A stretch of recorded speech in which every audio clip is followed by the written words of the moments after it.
हिंद दोस्तों, आज की इस वीडियो में फिर से एक बार हम लोग इतिहास के पन्नों पे जोर डालते हैं और आज की इस वीडियो में हम लोग जानेंगे मौर्य वंश के शासक सम्राट अशोक ने किस किस अभिलेख के निर्माण करवाए थे और किस किस शिलालेख के निर्माण करवाए थे। इनसे पहले की वीडियो में हम लोग जान चुके थे जो सम्राट अशोक किस प्रकार से 99 भाइयों की हत्या करके राजगद्दी पर बैठी थी और ये भी जान चुके थे जो सम्राट अशोक कलिंग युद्ध के बाद शस्त्र त्याग दिया था और साथ ही साथ वे बौद्ध धर्म को अपना लिया था। चलिए दोस्तों, आज जो है इस वीडियो में हम लोग चर्चा करेंगे जो कौन कौन सा शिलालेख, अभिलेख और स्तंभ लेख बनवा के जो है एक जनता को जागरूकता करवाई थी और किस प्रकार से अशोक शासन की नीति को बताए थे। चलिए दोस्तों, वीडियो का स्टार्ट करते हैं। उनसे पहले जो भी दोस्त हमारे चैनल पे न्यू आए हैं वे चैनल को सब्सक्राइब कर लीजिए और बेल आइकन को प्रेस कर दीजिए ताकि हमारा न्यू कंटेंट जो आए वे आप तक जल्द से जल्द पहुंच जाए। चलिए दोस्तों, वीडियो को स्टार्ट करते हैं। अशोक जो है 3 प्रकार की लेख लिखवाई थी, जिसमें था स्तंभ लेख था, उसके बाद शिला लेख था और गुफा लेख था। हम स्तंभ लेख उसको कहते हैं जो कोई यानी जैसे कि खंभा होता है, जैसे कि अशोक के चिन्ह होगा, वे भी एक प्रकार के स्तंभ लेख है और उन पे अपना परिचय देना, उसके बाद कौन कौन सा कार्य किया उनको लिखना, वे हो गया स्तंभ लेख। और शिलालेख होता है पत्थर पे लिख के कहीं पर यानी रखा जाता है और उन पत्थरों पे लिखा जाता है जो ये जो सम्राट है ये किन किन प्रकार के काम किया और कौन कौन सा किया। और गुफा लेख होता है जो पहाड़ों को काट के गुफा के अंदर लिखा जाता है, उसको हम लोग गुफा लेख कहते हैं। आज अभी जो हम इस वीडियो में चर्चा करते हैं, अशोक 14 प्रकार की जो है शिलालेख बनवाया था। उन 14 प्रकार की शिलालेख के बारे में पहले हम लोग जानकारी प्राप्त करते हैं, उनके बाद स्तंभ लेख पे चलेंगे। चलिए दोस्तों, प्रथम अभिलेख में यानी प्रथम शिलालेख जो था अशोक का, उसमें जो था अहिंसा एवं पशु रक्षा के बारे में चर्चा की गई थी। जो पहला अभिलेख जो लिखवाया था उसमें लिखा गया था जो आप अहिंसा के मार्ग पे नहीं जा सकते हैं, यानी अहिंसा की नीति छोड़ के आप हिंसा की नीति पे आइए। उनके बाद इसमें पशु रक्षा के बारे में चर्चा की गई थी, जो पशु को आखिर में किस प्रकार से बचाया जाए, पशु हत्या पर बल दिया गया था, जो पशु हत्या पर रोक लगाया जाए। प्रथम अभिलेख से हम लोगों को जानकारी प्राप्त होती है, इसमें अहिंसा पर बल दिया गया था और पशु यानी पशु बलि पर रोक लगाया गया था।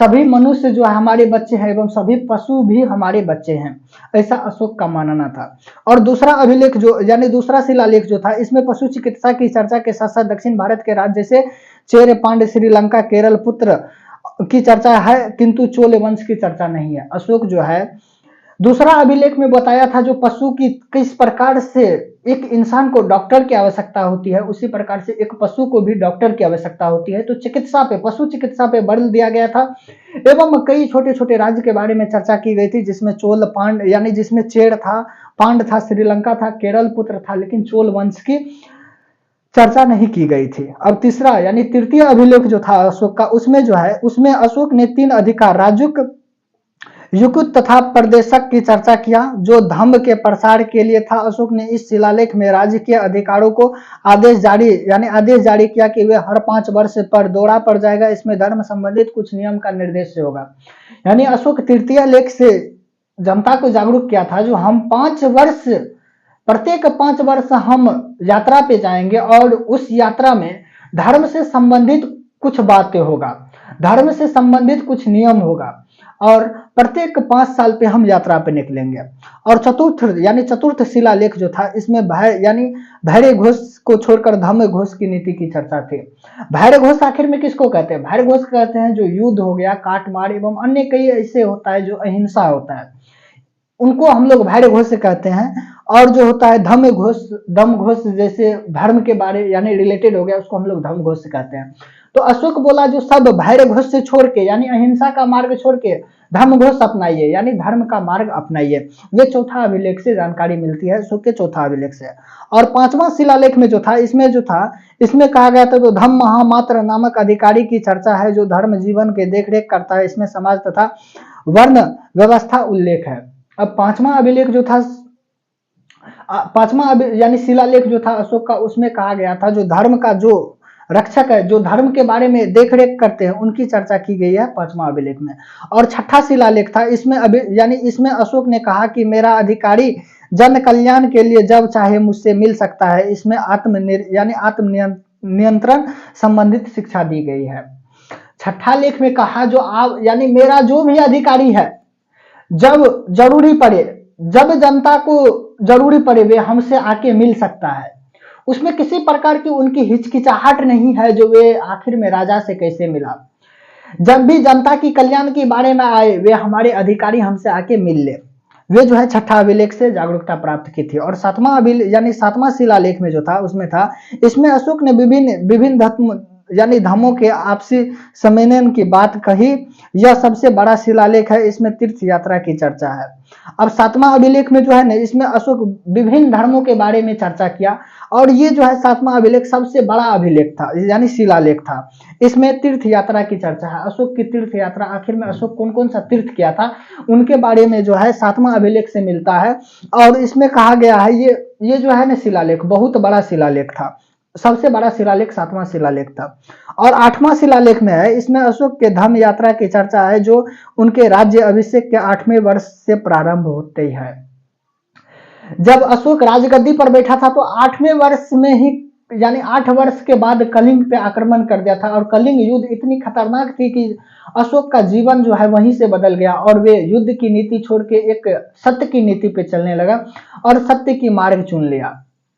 लेकिन 8वां अभिलेख में दिया गया है जो आखिर में अशोक जो है 8वें वर्ष से जो यात्रा किया था उन यात्रा के बारे में जानकारी प्राप्त होती है, जो कौन कौन सा यात्रा किया था। और राज्य अभिषेक के 10वें वर्ष वे गया भी गया था, यानी जब राज्य अभिषेक हो गया 8वें वर्ष के बाद कलिंग युद्ध के बाद जब राज्य गद्दी पे बैठने का 10 वर्ष हो गया था तब उनके बाद गया था। और 20वें वर्ष जो था वे लुम्बिनी भी गया था। 10वें वर्ष गया था और 20वें वर्ष लुम्बिनी गया था। और 9वां यानी शिलालेख में है, इसमें अशोक ने छोटे मोटे त्योहारों पर प्रतिबंध लगा दिया। इस शिलालेख में सच्ची यानी शिष्टाचार्य और अच्छी भेंट का उल्लेख है। यानी 9वां अभिलेख में कहता है जो छोटे छोटे त्योहार पर जो है अशोक बैंड लगा दिया, यानी प्रतिबंध कर दिया जो आप छोटे छोटे त्योहार नहीं कर सकते हैं, क्योंकि उस समय पैसा की बहुत ज्यादा वैल्यू थे और छोटा छोटा जो ये त्योहार होता है उनमें बहुत ज्यादा काफी पैसा खर्चा होती है। अब मान के चलिए आप दशहरा मनाते हैं, एक तरह से दशहरा बहुत बड़ा फेस्टिवल हो जाता है, त्योहार हो जाता है। या फिर आप मोहर्रम करते हैं तो मोहर्रम भी एक बहुत बड़ा फेस्टिवल हो जाता है। अब छोटे छोटे पर्व जैसे गांव और में मेला लगता है वे छोटे छोटे पर्व माना जाता है। अब बड़े बड़े पर्व पे तो प्रतिबंध नहीं लगाया था, लेकिन एक मान के चलते हैं जो दशहरा हो गया, दशहरा में जब आप मेला जाते हैं तो क्या आपका पैसा खत्म नहीं होता है? मेला में आप कुछ खरीद के नहीं खाते हैं या नया नया कपड़ा लेते होंगे, या फिर मेला जाते हैं तो जिलेबी के साथ अन्य ऐसी कई सामग्री होता है, बच्चों के लिए खिलौना, उनके बाद हमारी माता बहन के लिए जो लिपस्टिक की सामान होती है, अन्य कई ऐसे सामग्री होता है जिसमें पैसा बर्बाद होता है। इसीलिए जो है अशोक ने उस समय पैसा की मजबूरी को देखते हुए जनता पर प्रतिबंध लगा दिया था, जो छोटे छोटे त्योहार आप नहीं मना सकते हैं। वे 9वां अभिलेख से जानकारी प्राप्त होता है और शिष्टाचार्य के पालन करने का यानी एक भ्रष्टाचार्य के अंत करके शिष्टाचार्य में रहने का 9वां अभिलेख से जानकारी प्राप्त होती है। और 10वें शिलालेख कहता है, इसमें धर्म के महत्व के बारे में चर्चा है। इसमें सम्राट अशोक ने आदेश जारी किया कि राजा तथा उच्च राज्य अधिकारी हमेशा ही प्रजा के हित के बारे में सोचेगा। अब 9वां अभिलेख यानी 10वां अभिलेख जो था इसमें धर्म के महत्व के बारे में यानी वे अपने राज्य की बारे में चर्चा किया था, जो आखिर में जो भी उनका अधिकारी है, और हम राजा हैं तो हम भी सोचते हैं और जो भी मेरा अधिकारी है वे केवल जनता के हित में सोचेगा, ना कि जनता के कभी भी बुराई नहीं करेगा, बल्कि वे हित में रहेगा और जनता से एक प्रकार अच्छे से ट्रीट होगा और हमेशा जो है जनता के बारे में सोचेगा, ना कि अपने खुद की भलाई के लिए।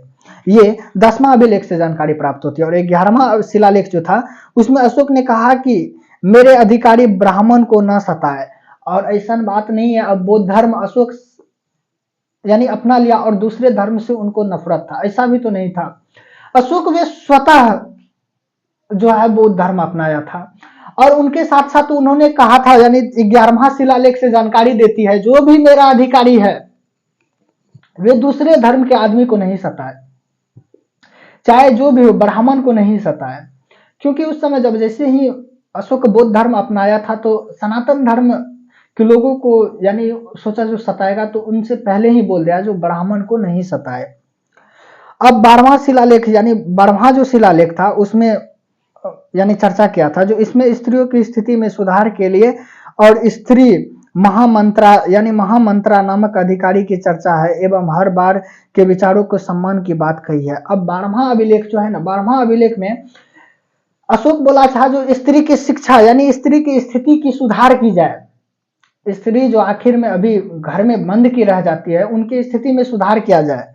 और जो है उनके बाद महिष महामंत्रा की भी इन्हीं अभिलेख में 12वां अभिलेख में चर्चा है।